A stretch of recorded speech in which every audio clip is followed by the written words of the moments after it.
Well, welcome back, everybody. We shall now turn to Agendum 7. If you'd like to take your seats, please.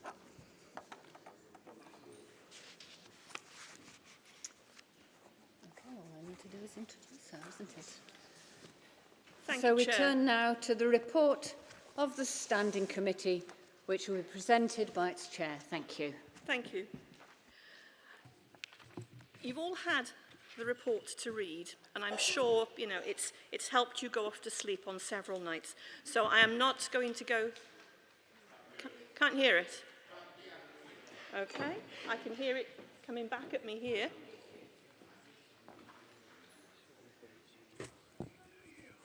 Can you hear me now?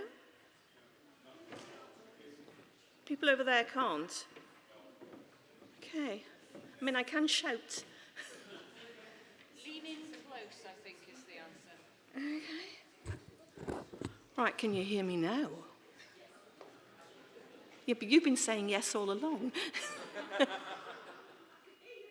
Oh, getting feedback now.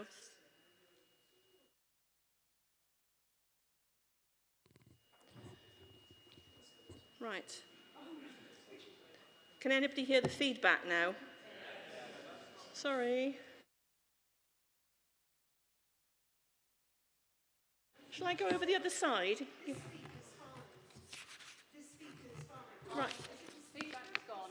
Thank you. I think you're all right now. The feedback's gone. Okay. Can you all hear me now? Good. God, what a relief. Right. Okay, so you've all had the report to read, and I'm sure it has been, really interesting. And so I'm not going to go through it point by point. I'm going to concentrate on the recommendations. When I propose recommendation 4, which is the approval of the entire report, you will have the opportunity to comment or ask questions on any part of the report. But when we are considering the first 3 recommendations, I would be grateful if you would just comment on those, not the entire report. Before I put the recommendations and picking up on the remarks I made in April on 2 of the 3, I'd like to comment on 3 specific sections in the report. Firstly, there's the 10-year plan for the Church in Wales. The Standing Committee would like to report that a great deal of work has been done by the Bench and the RB on the formation of a 10-year plan for the whole of the Church in Wales. It aims to align our strategy with finance to stimulate numerical and spiritual growth. The Standing Committee is working to join up the work undertaken by the representative body and its Finance Committee and by the Bench by engaging with the governing body, dioceses and the wider Church in Wales. The detailed discussions are for tomorrow morning, when the Archbishop and the Chair of the RB will consult the governing body in discussion of the way ahead.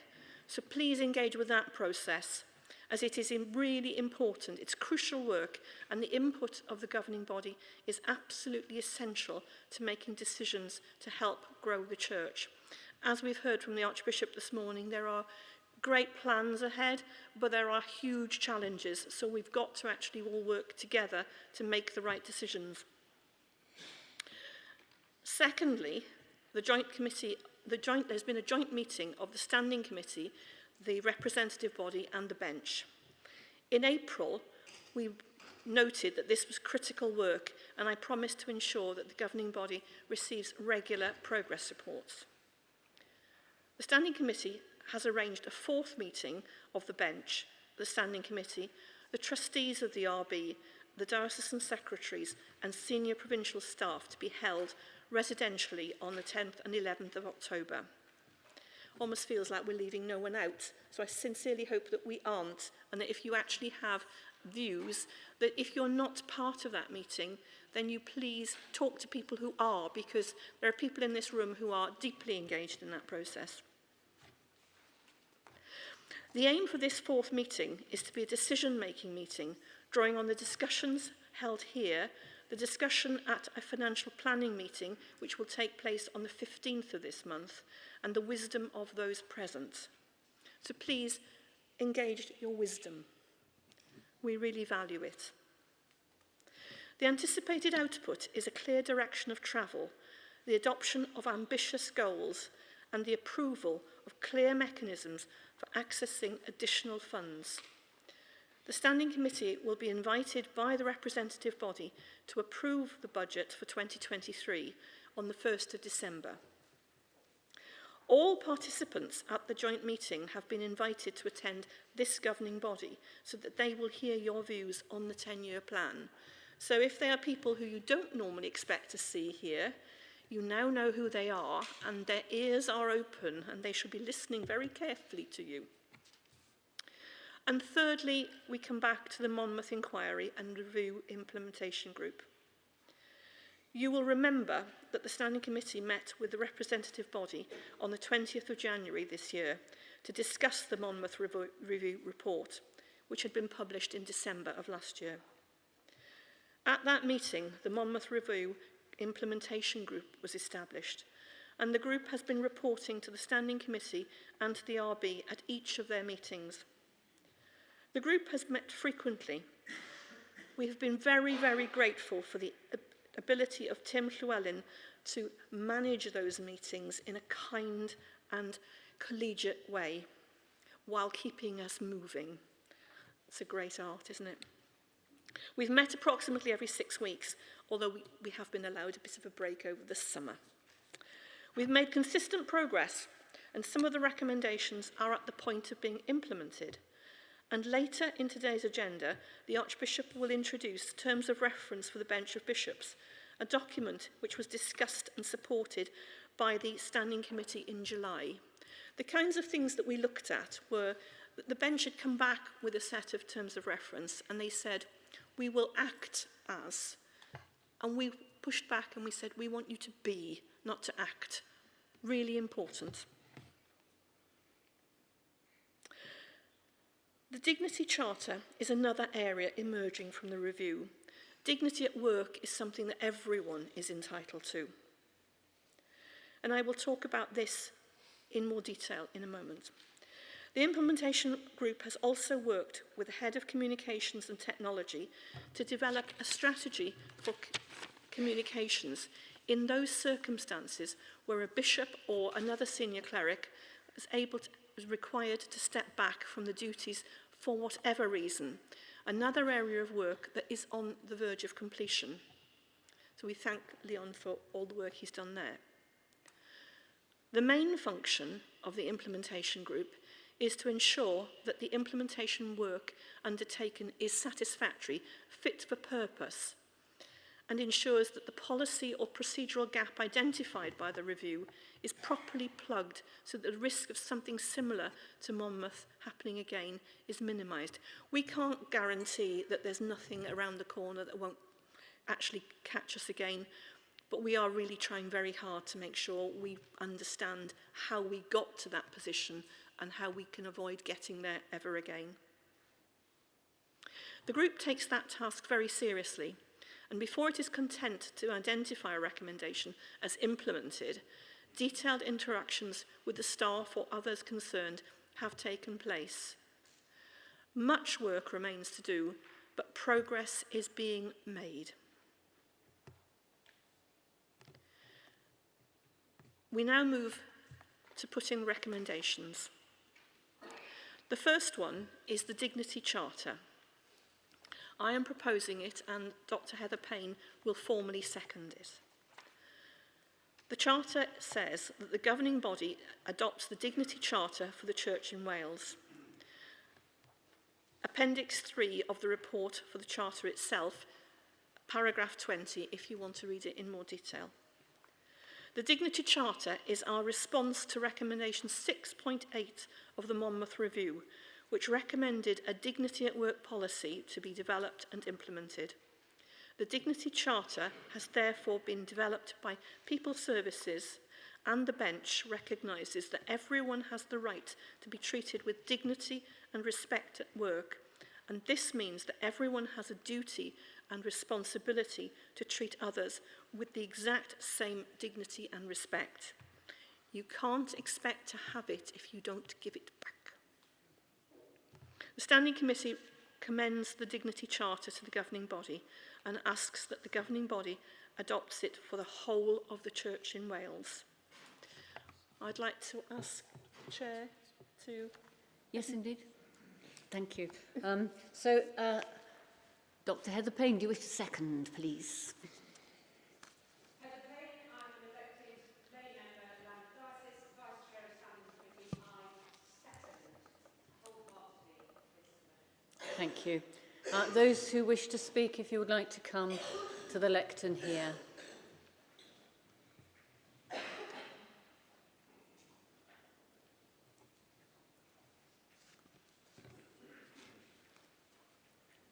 And a reminder to introduce yourself as you begin. Thank you. Hannah Rowan, co-opted lay member.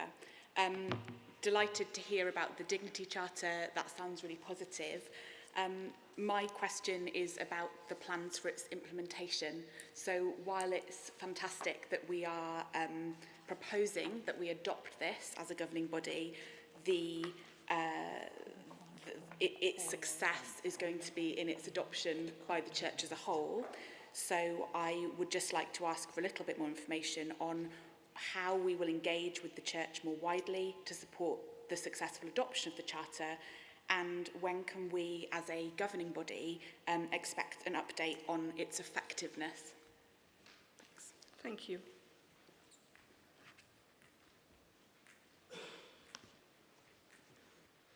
Jonathan Sadler, lay co-opted member. I think it's obviously important to protect human dignity, but I think we just need to be careful what might be outlawed in this in this thing, whether things that Jesus did, calling the Pharisees a brood of vipers when they needed to repent. Paul saying that those who preach circumcision should go and emasculate themselves. Things like that. You know, sometimes strong things need to be said. Will those be outlawed? The other thing is certain teachings that there's disagreement on in the church. This time last year we were talking about sexuality. If someone maintains the teaching that they've always had on that area, are they going to be deemed to be victimizing? I think those things maybe just need to be clarified a bit further in order to make sure we're not calling people bullies or anything like that when really they're not. They're just being faithful to how they read Scripture. Thank you. And can I ask, if you want to speak, can you line yourself up ready? Chair. Thank you. Jonathan Wright, elected cleric, Diocese of Swansea and Brecon. The point I wish to make was that this Dignity Charter has been written in the language, the secular language, of rights and duties. And I wonder whether there was an opportunity here for this to be written in the biblical form of responsibility, thinking particularly through covenant. For example, the image of a body that is interdependent upon one another, or as branches of a vine, each connected into our Lord Jesus Christ, to use a Johannine image. As this has been through the People Services Committee and the Bench of Bishops, I just wondered whether there was if you could explain that there was a particular duty to write it in this form, or whether this was just the way that it was formed in that initial phase, and whether if this is being drafted again in the future, whether we could perhaps use the language of responsibilities rather than rights. Thank you. Thank you. Thank you.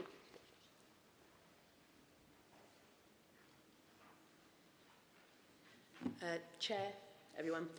Naomi Starkey, elected cleric for Bangor.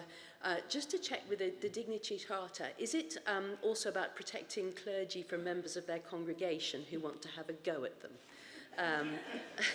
Because basically, having heard about this, I'm really excited. We tend to think of it as, you know, stopping us from oppressing others, but actually more of my experience has been people wanting to oppress me. You know, the MAC meeting, the PCC meeting, which can descend into a sort of, you know, awful free-for-all. It sounds to me as if a Dignity Charter is actually quite a useful calling people to account document to then say we all treat each other with respect, and that includes the laity treating the clergy with respect. So, thank you. Thank you, Naomi.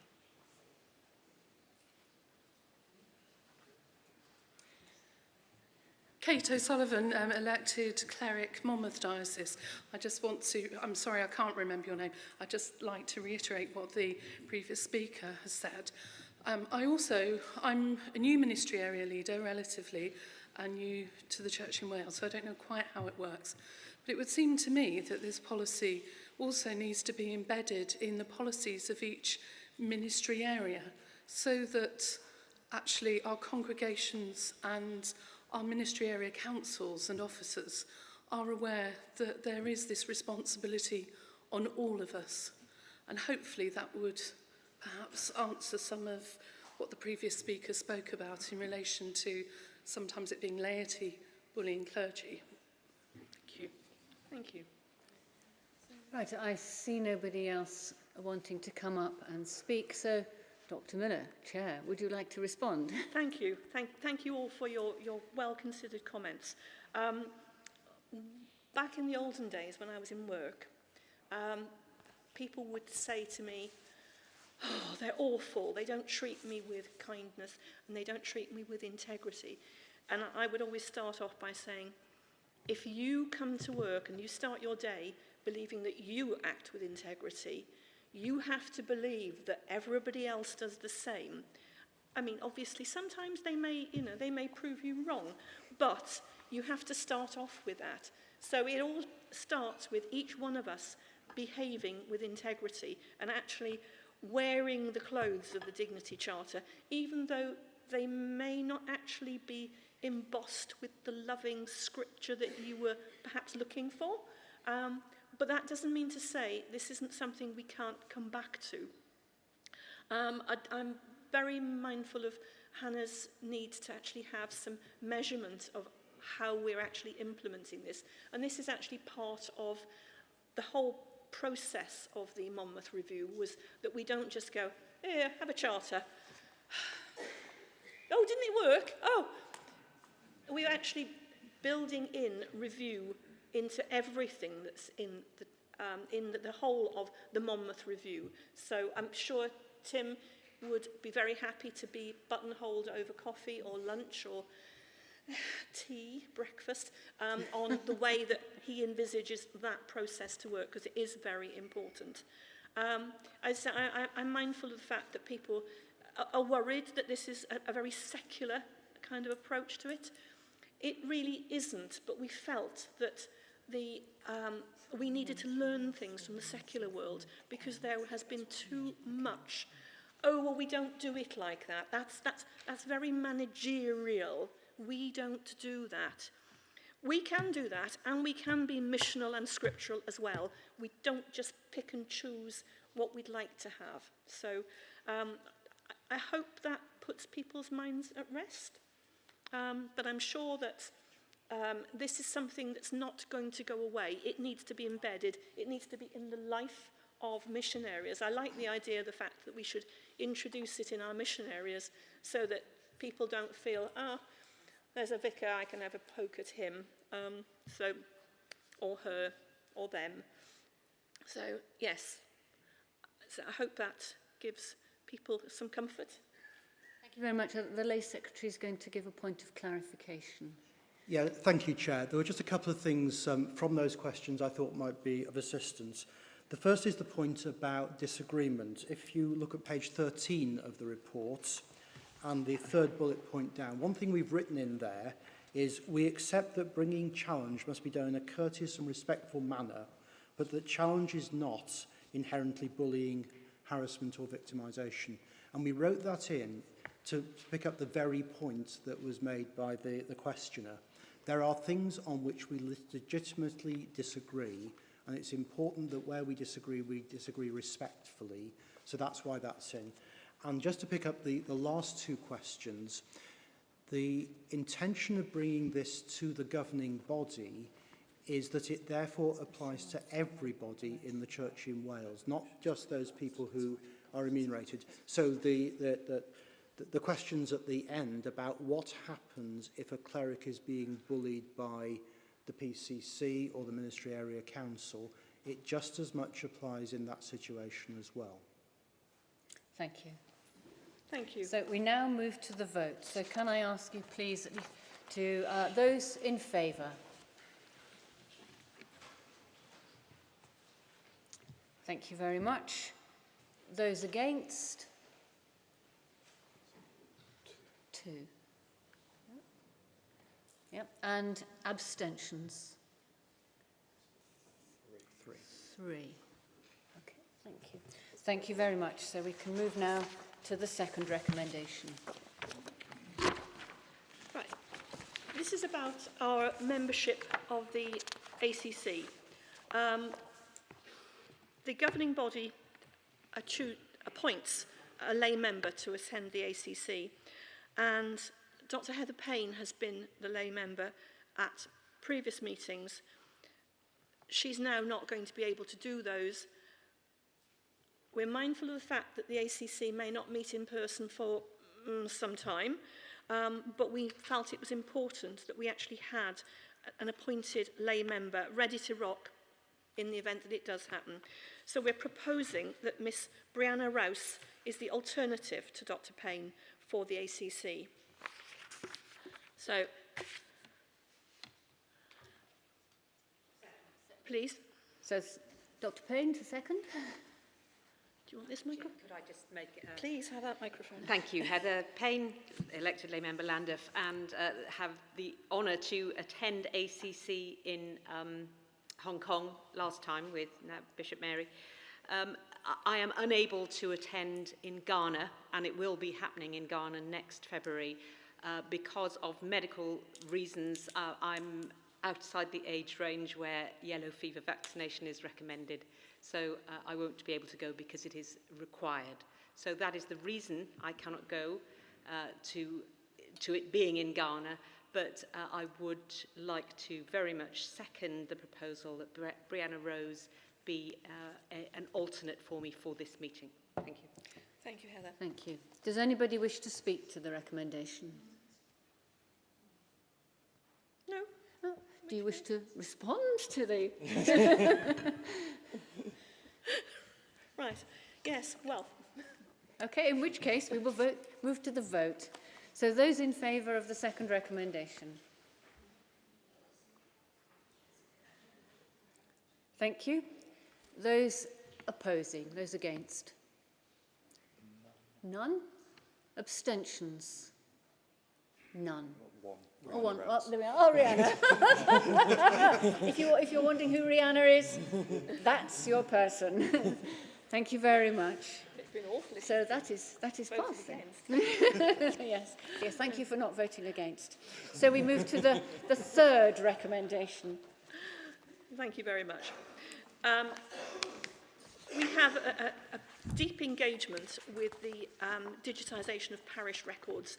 Local records offices across Wales actually look at our parish records. They store them and digitise them and archive them. And there are requests that all parishes which are still in possession of historic parish records should deposit them with their local record office so they can be professionally cared for and made available to the public. I mean, we have some in our vestry that are, the mould is getting to them. And we authorise and encourage the digitisation of these records so that the access to these important historic documents can be given to everyone who is interested across the entire world. I'm sure we've all had the experience of somebody turning up in the church and going, well, my family came from here in 1783. Have you got any records? The name is Powell. Oh, okay. So, what we're looking for is your approval to note that the Welsh County Council Archives have asked the Church in Wales to authorise the digitisation of parish records with Ancestry.com to replace a previous agreement which was made in 2003, which has now lapsed. The new agreement will enable better colour and definition, which will fill in some gaps and create a better copy, retaining free access as at present in archives search rooms, thus protecting the original documents. The Standing Committee is very grateful to Bishop Wyn Evans, Provincial Archives Advisor, for his help in this matter. So would you like to... Heather? I so second and reinforce the thanks to Bishop Wyn. Thank you. Those who would like to address the recommendation, invited to come forward. Answer, was there none? Response? No? Right, let us move to the vote. We're catching up. Those in favour? Hurrah. Thank you all. There's plenty there. Those against? Any no, can't see any? No? Any abstentions? Also none. It seems we have passed it. The next one, please. Thank you. We're now moving on to request your approval for the whole report. So this is your opportunity to come up and have a quick word about the report. I would urge you to have a quick word because we did lose some time earlier. But, you know, please feel free to bring your bricks and your roses. So thank you. Right. Heather should second. Right, and Heather should second now. While Yes, sorry, yes. Heather, Apologies. thank you. Yes, you may come now.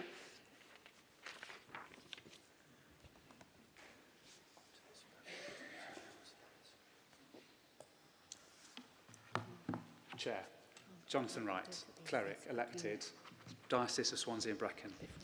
2 points within the report. Paragraph 14 notes, as part of it, the establishment of a properly staffed office for the Archbishop of Wales as going forward. Will the governing body receive a further briefing on what this means? How many, who, where will it be based, what will be the cost implication? Second, paragraph 29.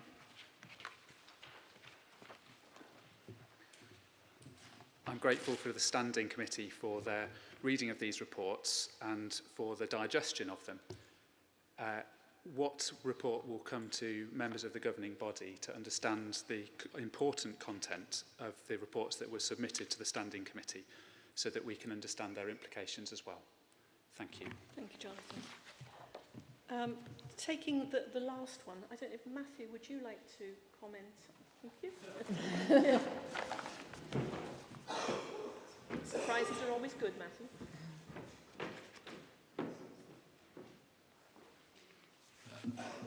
Thank you.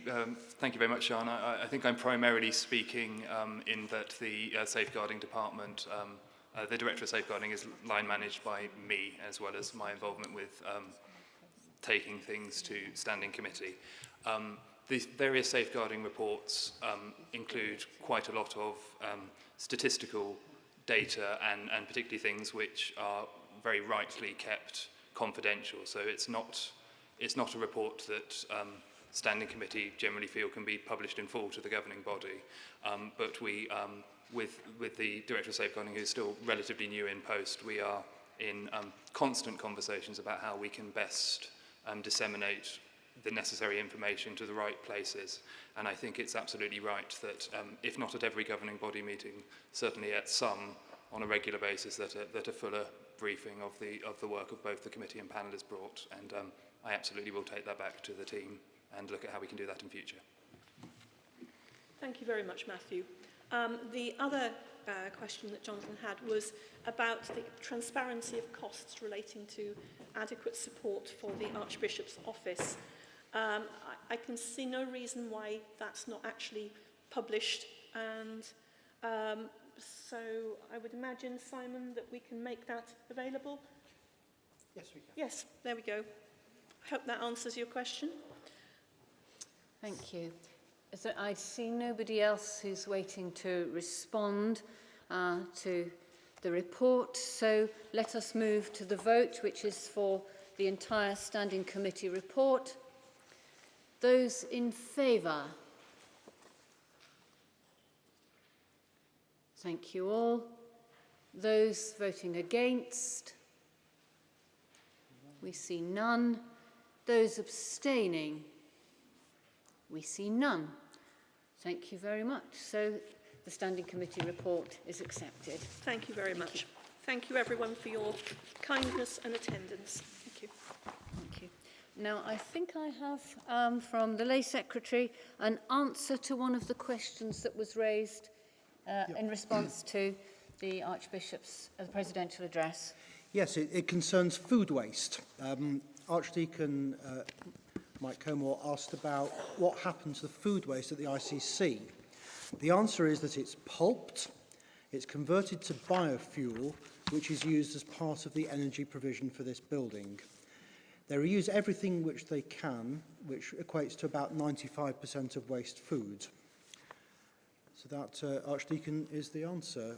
The heating in the building is last night's leftovers. Thank you very much. Right, we now move to Addendum 8, question time. There are 4 questions which have been circulated, and I remind you that the questions are not read out. We come to the answers, and then the questioner may make a brief, that's underlined in my notes here, a brief comment after hearing the answer, or ask one supplementary question only, but not please both. So the first question from the Reverend Dr. Jonathan Wright is being answered by the Archbishop.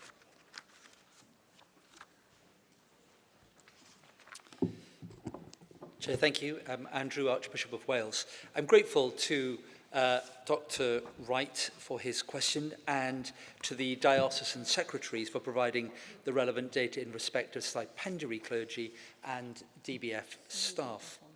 It's not proved possible to collate comprehensive data for 2002. That date is before our Infonet database was introduced.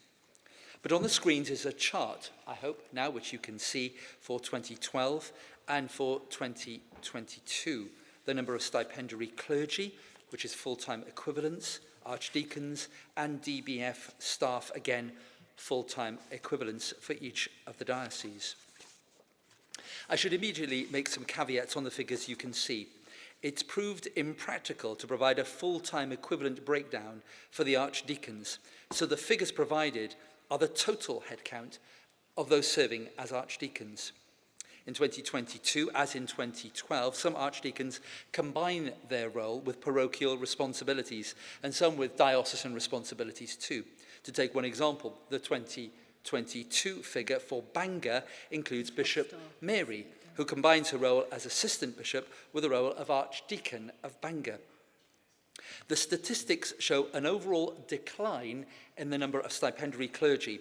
There are approximately 83% of the number of stipends that there were in 2012, and a small increase in the number of archdeacons and DBF staff, in each case now approximately 107% of the numbers in 2012. I suspect that behind the question lies a concern about the falling numbers of stipendiary clergy and the pressure this creates on ordained colleagues. We are asking a great deal from our colleagues today. Ministry has never been more complex, the need for support never more obvious. But we must also acknowledge that the Church's ministry is not confined to stipendiary clergy, and the need to authorise and support new ministries which pioneer and plant new communities is as great a challenge as any other. I've drawn attention to this in my presidential address in our 10-year plan, and we are due to discuss this later in the governing body. So I look forward to engaging with the governing body as we confer on the ways in which, as a church, we can build further capacity for growth and become fruitful in all of our dioceses. Thank you. Thank you. So, Dr. Wright, do you want to respond with a comment or a supplementary question, please?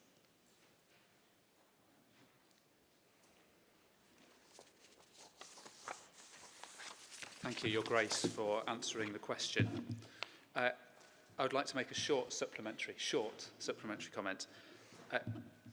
These figures are important to note, and to note that whilst the number of stipends have declined, the number of those, we might say, in the management structure of the church has increased.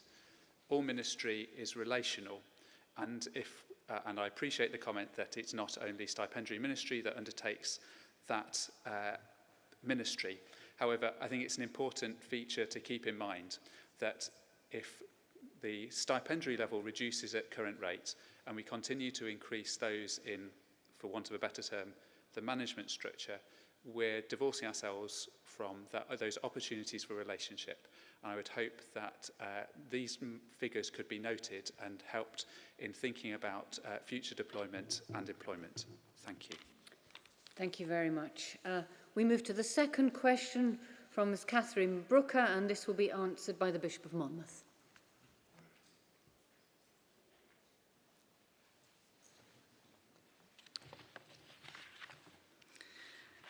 Thank you for this question, Catherine. The Harris Review report does indeed make reference to the number of dioceses, but its references to the reduction in their number are predicated on an initial period of closer working together, amalgamation of committees, and a move to 3 administrative centres. Only when that has been operating for some years, the report suggests 3, should a judgment be made as to whether or not to reduce the number of dioceses. The Harris report also makes the good point that any move to reduce the number of dioceses would consume a lot of time and energy when we should arguably be occupied with more important matters.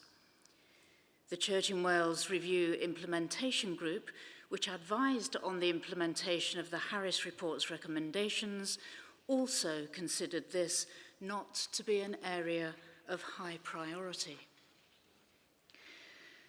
But your question, Catherine, is a very helpful prompt to remind us about the Harris report's recommendations about closer diocesan and provincial working and the streamlining of structural administration. We are considering this in our discussions relating to the 10-year plan.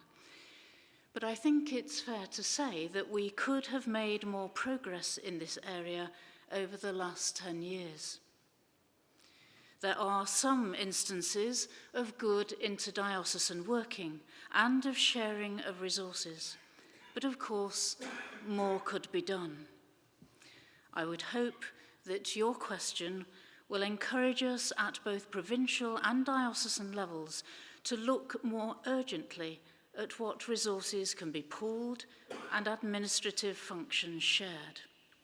It is, after all, a matter of exercising good stewardship and making the best use of the resources God has given to us.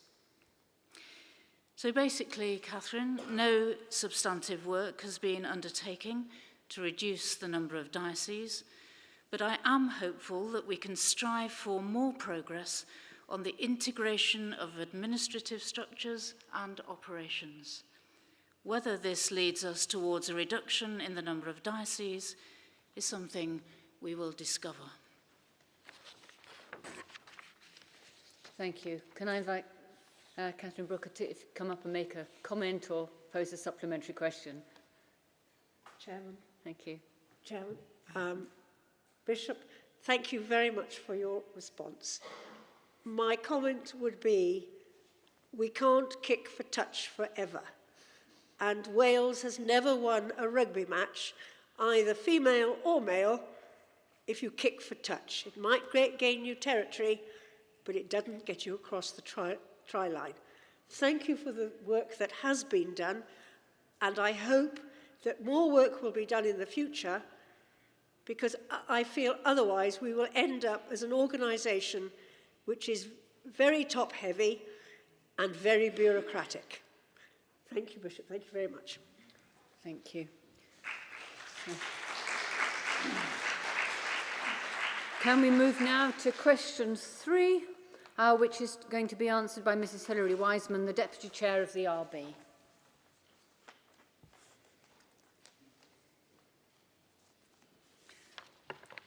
Thank you for this question, Archdeacon. And it is certainly true that this matter has been much delayed.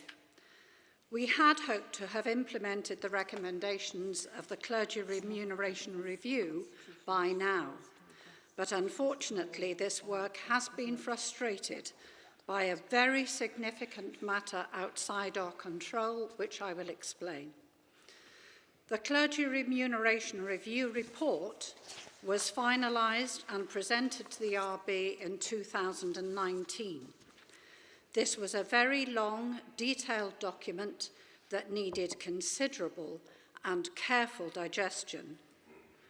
The RB established a small working group, which I chaired, to do this work, as well as make recommendations on the actual implementation of the review's recommendations. The working group had concluded its work by October 2020, and the RB discussed and supported the working group's proposals in November 2020, although some matters of detail remained. Then came a significant stumbling block, which has been occupying the RB since that point. As we know, the clergy pension scheme is held as part of the RB's general fund and not as a separate pension scheme managed and administered separately. This has always been the case. Legal advice over the years has always confirmed this arrangement was sound. Every 3 years, the RB checks this position, and in November 2020 was due to do this, but advice from the scheme's external solicitors, received very shortly before the meeting, indicated that this arrangement was no longer legally sound and the scheme should be separated. This news was extremely serious, as the extracting of the assets of the clergy pension scheme from the general fund would be costly and would seriously reduce the income generation potential of the fund. As a consequence, it would lower the ability of the RB's assets to generate investment income considerably and impacting upon the activities of the Church in Wales.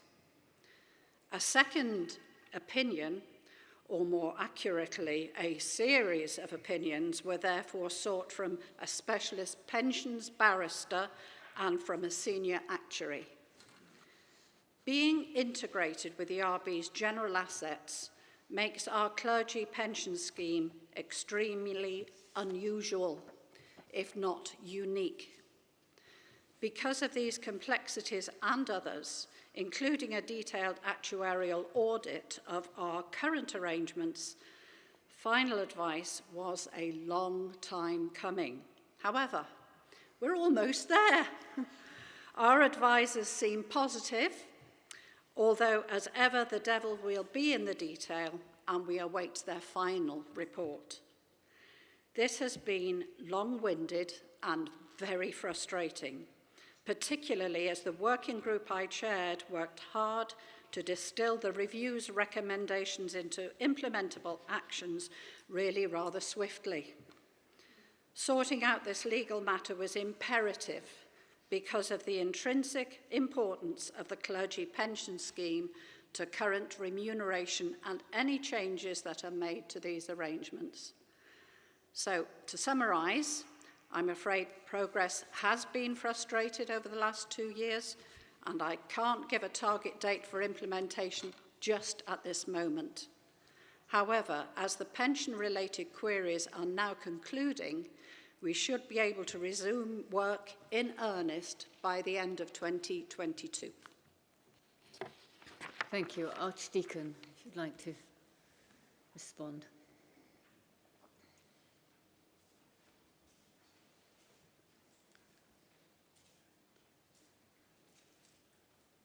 Just very briefly, speaking as a cleric, can I thank you for your efforts in protecting our pension scheme?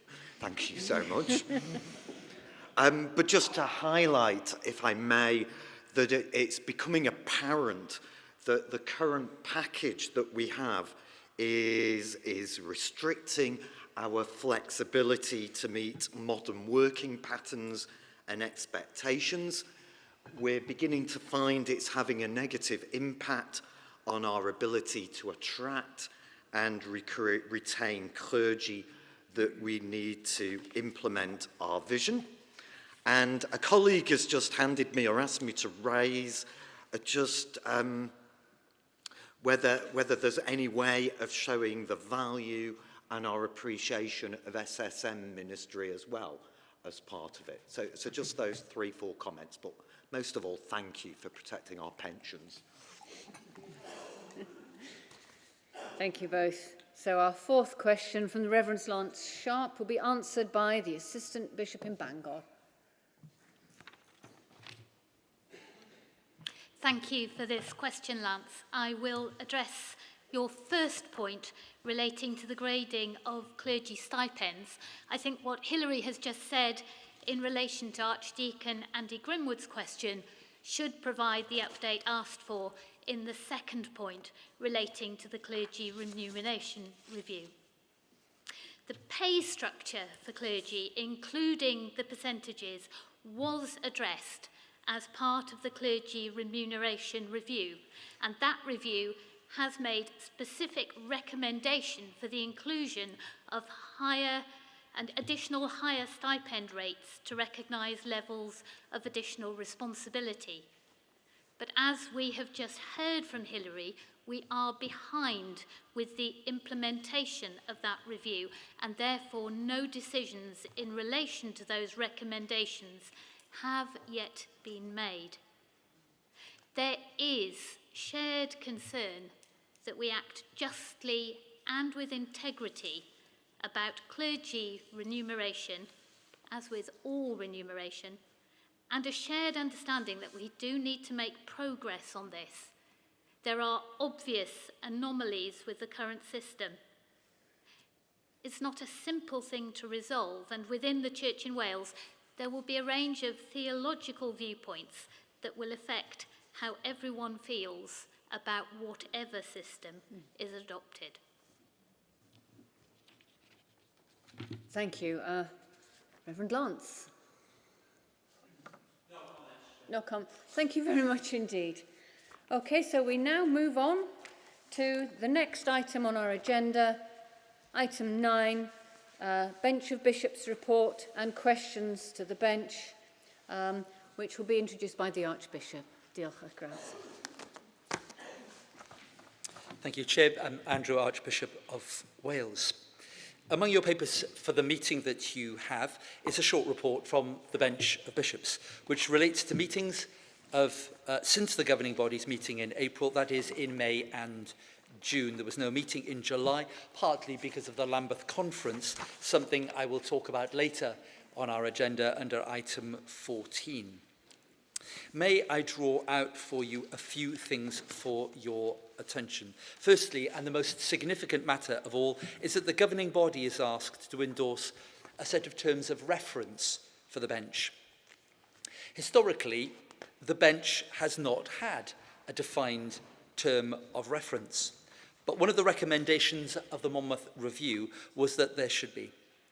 Over the last months, the bishops have worked through a number of draft iterations before sharing a working draft with a standing committee and then with the Monmouth Review Implementation Group for comment, interaction, critique, and which resulted in a number of helpful additions being made.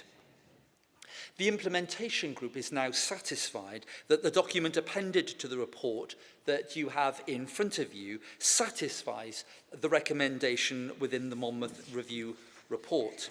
So the bench now wishes to bring this to the governing body. Ultimately, the bench is responsible to the governing body, so this is the appropriate body to sign off and approve or not its terms of reference. And in a moment, you'll be asked formally to do that or not, as may the case be.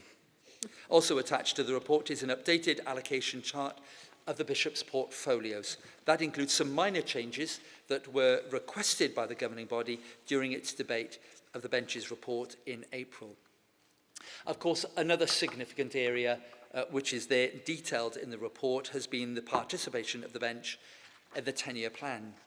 This is referred to within the report, and of course the main discussion of this will take place tomorrow, so I don't want to rehearse now what we will discuss then. That concludes my remarks, Chair. However, I am happy to respond to any questions and at your discretion either now take that recommendation or receive questions in advance of it. Questions first before I second it. Okay, questions first, please. If anybody who would like to speak will come forward. All right, yes, come. I'm beginning to wonder if I'm in the chair at this point, so I can't split ecclesiological hairs over the theological introduction. So I'll keep my powder dry on that. Very well done. I will write to Gregory. So, thank you. Mark Simpson, elected clergy, Llandaff. I'm going to take that risk of engaging theologically. I think this definition of synodality does depart a little bit from the Anglican tradition, where the synod has been understood as comprising clergy and laity as well as bishops. And I think it would be very helpful to have a little bit more theological or historical background to that statement. I'm not opposed to it. I think there's a lot to be said for the Catholic and Orthodox understandings of the synod, but it'd be helpful to know a bit more. Thank you. Well, there's a surprise. That was exactly my concern about whether synodality should be used in a communal or a collegial context. And I think both are possible. I refer the question to the Bishop of St. Asaph. Oh, he's not here. There we are, but yes. Synod is one of those words that's developed over time, and I'm not sure that we could point in Anglicanism to a single definition. I think in terms of the work of the bench, I think we have always worked towards a position, and particularly in the way in which the bench now, I think through its report, the question time, and to the Archbishop, wants to be a body that is working in tandem with every part of the church and seeks not only to be a leader, but also a conduit and a co-creator in order for the church to have a sense of truly being the whole body of Christ. Thank you. Is there anybody else who would like to raise comments or ask questions? Now, I'm told that we need a seconder before this is put, and I'm told that since nobody else is lined up, it should be me. So there we are. Let us move now to the vote, which is on the terms of reference for the bench of bishops, which I see doesn't include, actually, the theological introduction. So what a relief. My qualms are put to one side. So can I ask you, please, to vote those in favour of the terms of reference for the bench of bishops? Thank you very much. Those who are against? Any abstentions? I see none on either of those. Thank you, Chair. Thank you. That's nicely done. And we can move on, at least to get our teeth into the beginning of item 10, which is the report of the representative body, including the accounts for the year ended 31st December 2021. So let me please ask the chair of the RB to come forward.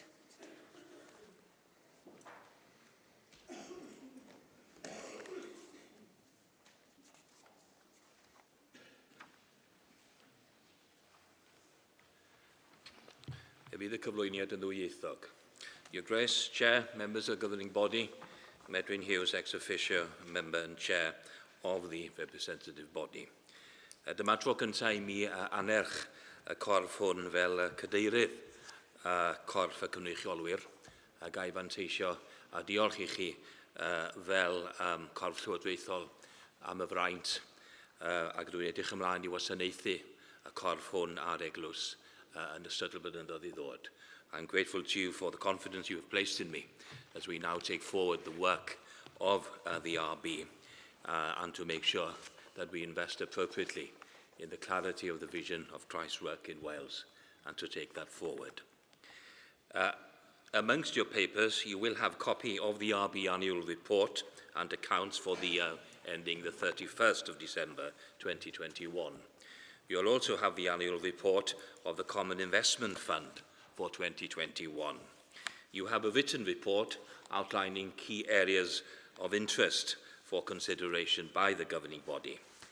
In the past, you have also been given printed copies of the minutes. Those are now included on the website and are clearly available should you want to consult them in the future.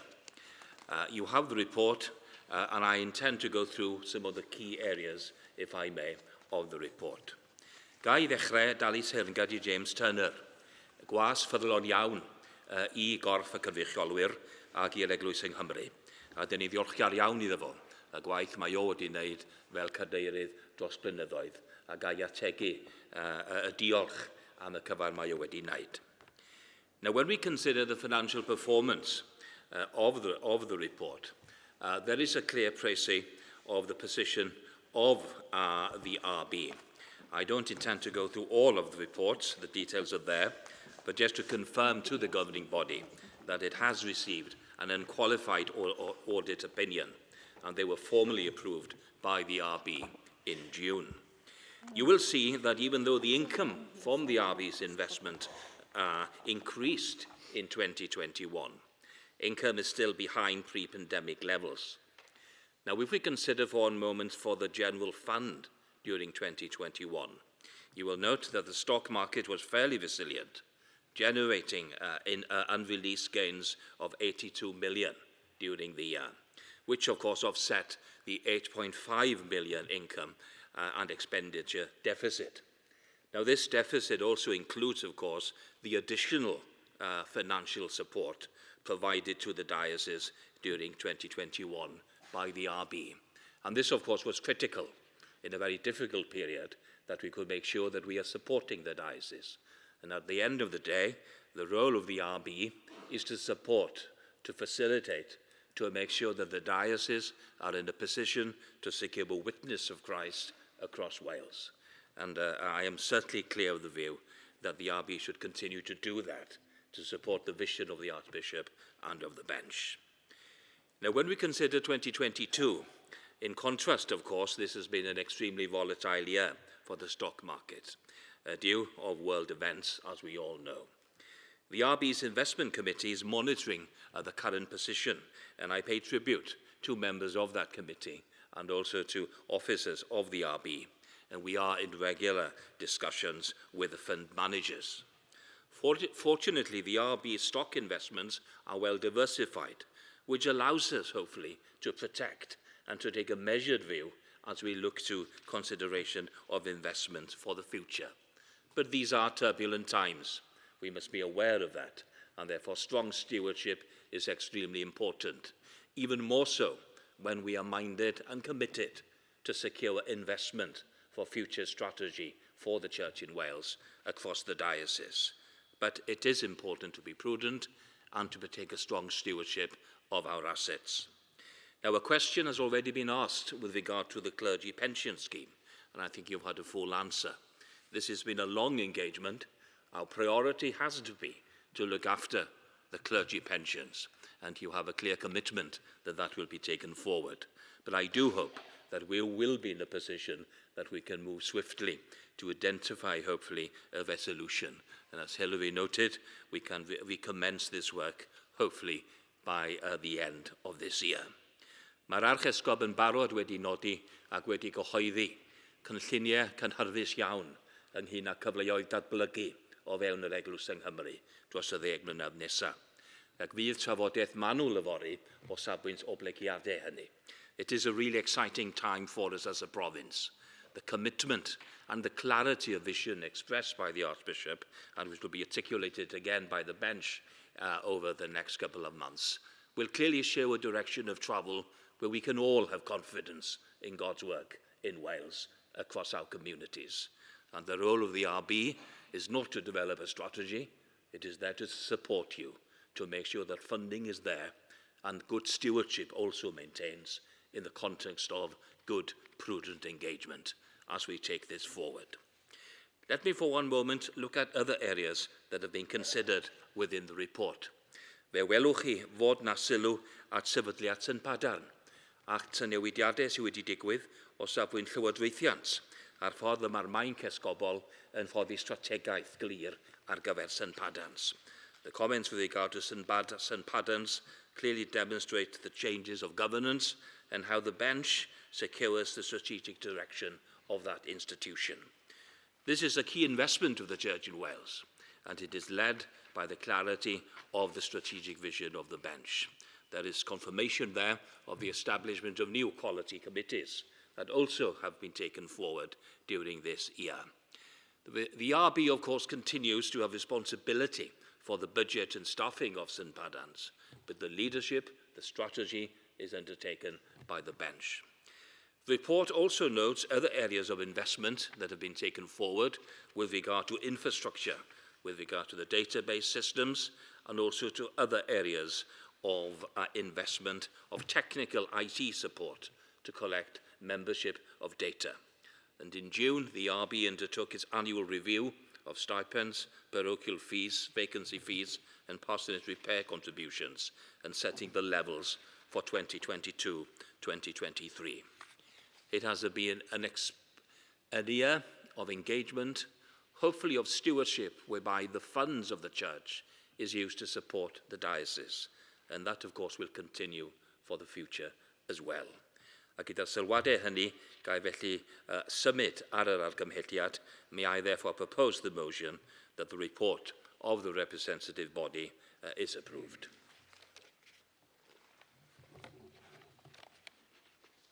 Thank you very much. So we now need a seconder for...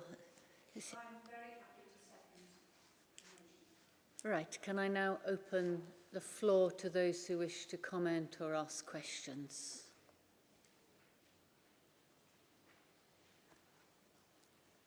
Thank you. And if you'd like to line yourselves up ready, if you would like to speak subsequently, please.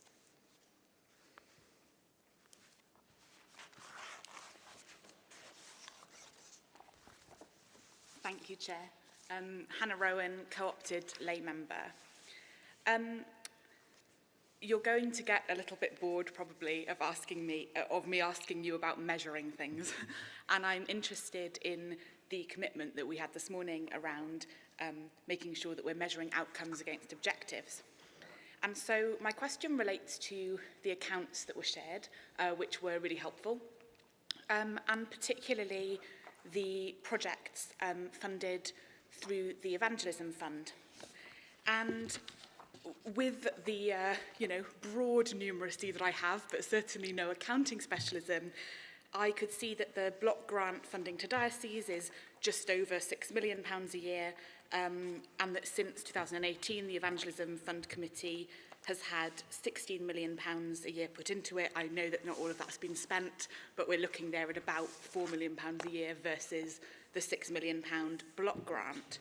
And so my comment really is that we need to assess the outcomes of the projects and the work that we do in proportion to the investment that we've made.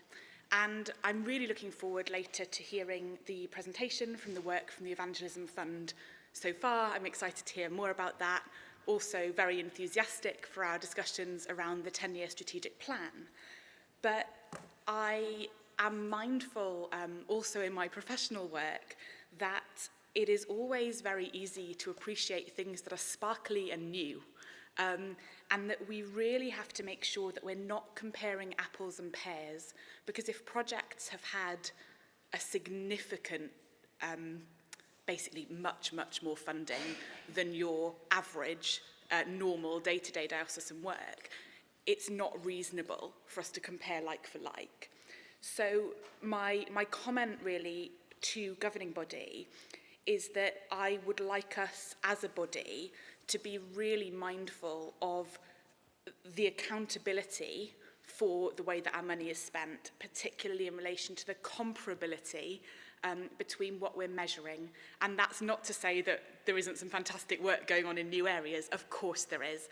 But making sure that we recognise how much money has been put in, what the outcome is, and also who is benefiting from the outcome.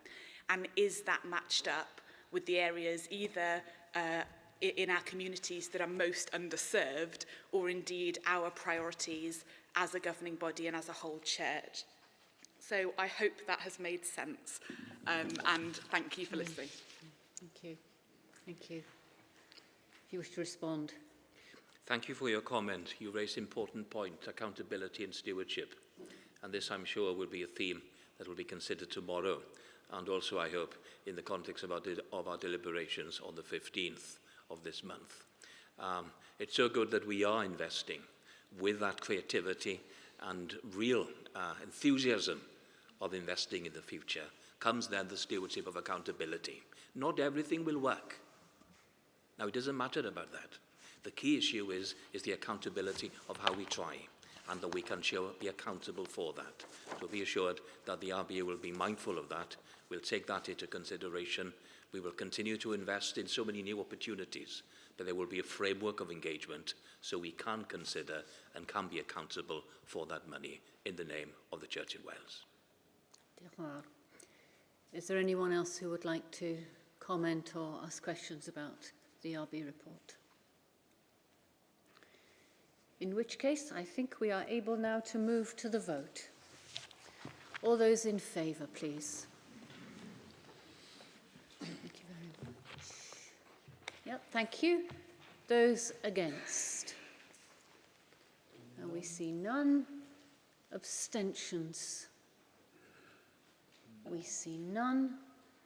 Therefore, the report is accepted and we are absolutely back on track for lunch.